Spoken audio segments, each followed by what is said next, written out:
कुछ समय से हमें लगता था कि देश में अराजकता बढ़ गई है, महंगाई, बेरोजगारी की परेशानी है देश में। लेकिन पीएम मोदी मनमोहन सिंह जी की तरह एकदम मौन धारण कर लेंगे, ये नहीं पता था। जो पीएम संसद में हथेली पीट पीट कर बहादुरी दिखाता है, वो इतने अहम और जरूरी मुद्दे पर चुप कैसे रह सकता है? क्या इस देश में एक तबला नारी जिसे बजाकर कई लोग संगीत बना चुके? उप्स, ये हम क्या कह रहे हैं? सॉरी। हमारा मतलब है एक अबला नारी। हाँ, एक मजबूर लाचार अबला नारी को कभी न्याय मिलेगा या नहीं? एक फूल सी बच्ची पर इतने अत्याचार हो रहे हैं, उसे मारा जा रहा है, पीटा जा रहा है, शादी के नाम पर उसकी इज्जत पर डकैती डाली जा रही है। और जब इससे भी मन नहीं भरा तो उस जालिम इंसान ने इस फूल सी बच्ची के साथ बेवफाई करनी शुरू कर दी। राखी सावंत उर्फ फातिमा बेगम, ये वो नाम है जिसे सुनकर पूरे बॉलीवुड को हिम्मत मिलती है।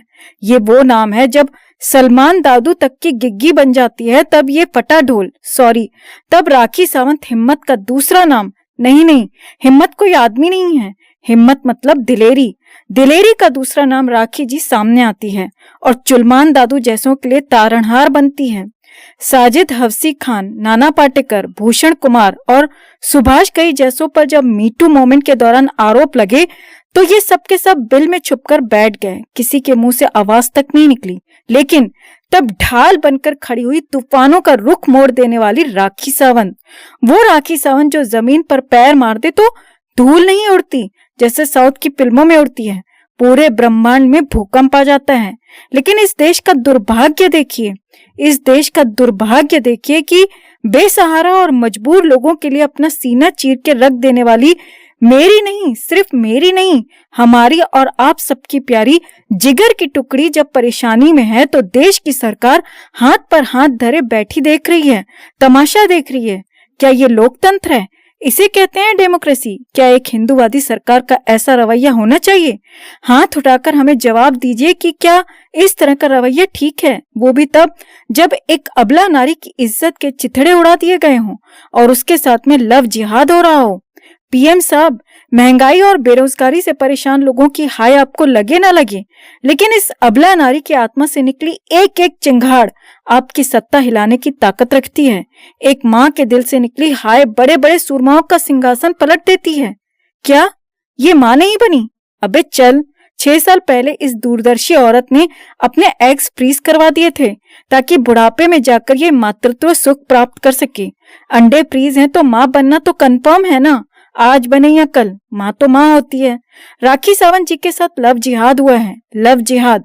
राखी जी को फातिमा बनने के बाद ये सब समझ में आया और फिर इन्होंने आदिल दुरानी के अगेंस्ट एफआईआर दर्ज करवा दी। सदैव तत्पर, आपकी सेवा में कट्टर ईमानदारी से हाजिर मुंबई पुलिस ने आदिल को धर दबोचा।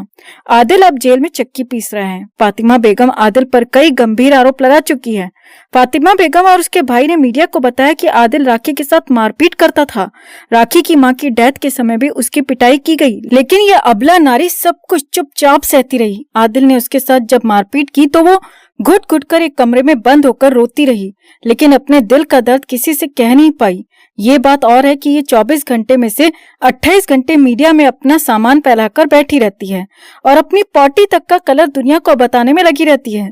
लेकिन आदिल जैसा हैवान इस बेचारी के साथ मारपीट कर रहा था तो ये अपने चांद से मुखड़े से उफ तक नहीं कर पाई। हाय रे बेबसी।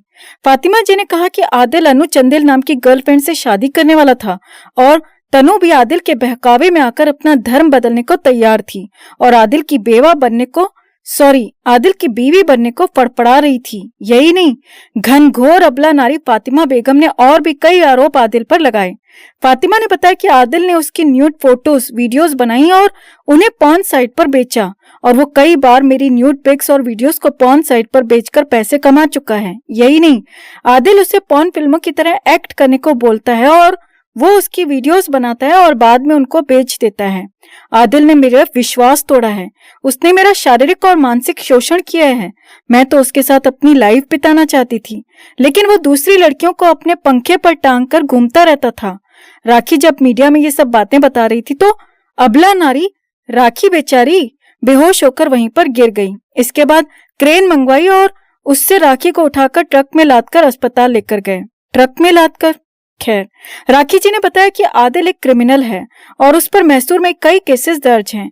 उस पर गाड़ी चोरी, मारपीट और धोखा देने समेत 1 दर्जन केस दर्ज हैं और वो कई केसों में जमानत पर बाहर चल रहा है।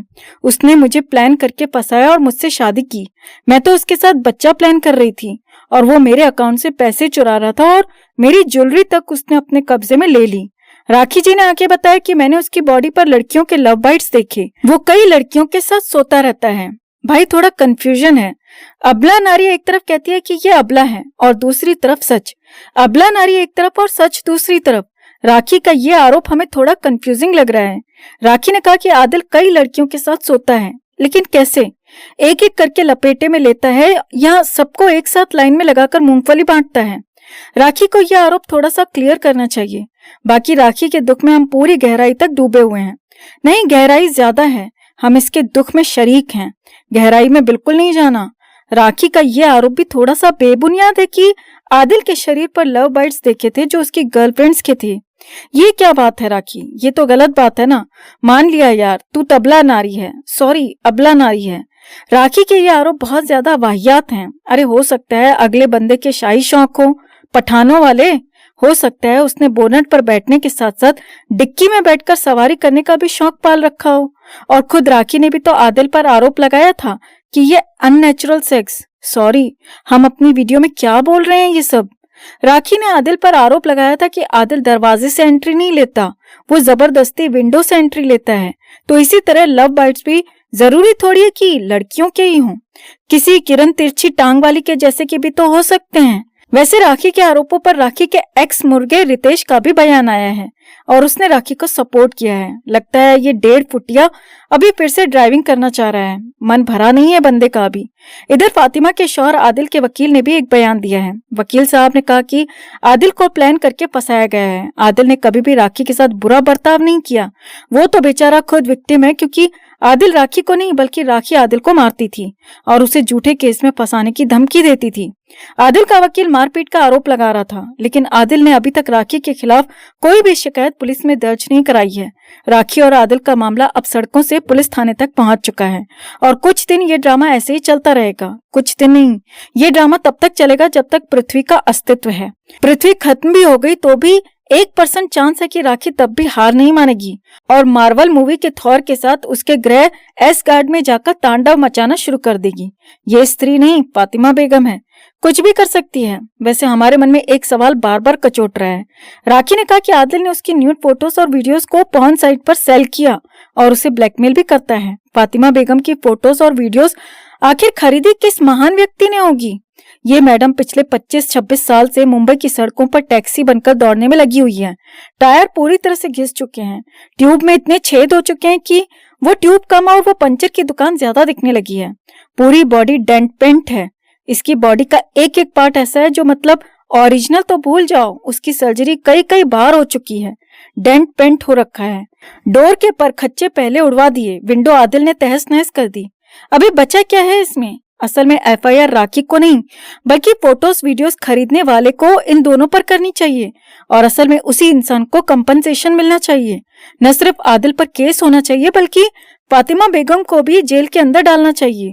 उस भले आदमी ने कितनी उम्मीदों से फोटोज और वीडियोस खरीदे होंगे और जब उसने देखा होगा, हमें लगता है वो पाताल लोक की हालत देखकर परलोक सुधार चुका होगा, वरना अब तक तो उसे इन दोनों पर केस कर देना चाहिए था। खैर, फातिमा के फटे दरवाजे की नहीं, फातिमा के फटे दरबार की अपडेट आपको मिलती रहेगी। आप भी अपनी राय देना कि फातिमा विक्टिम है या आदिल विक्टिम है, या वो बेचारा फोटोज वीडियोस खरीदने वाला भला मानुस विक्टिम है। कमेंट में इसे लेकर आप भी अपनी बात, अपनी राय जरूर रखें और अगर आप भी हमारी बातों से सहमत हैं तो वीडियो को लाइक और शेयर कर अपना प्यार और सपोर्ट भी जरूर दिखाएं।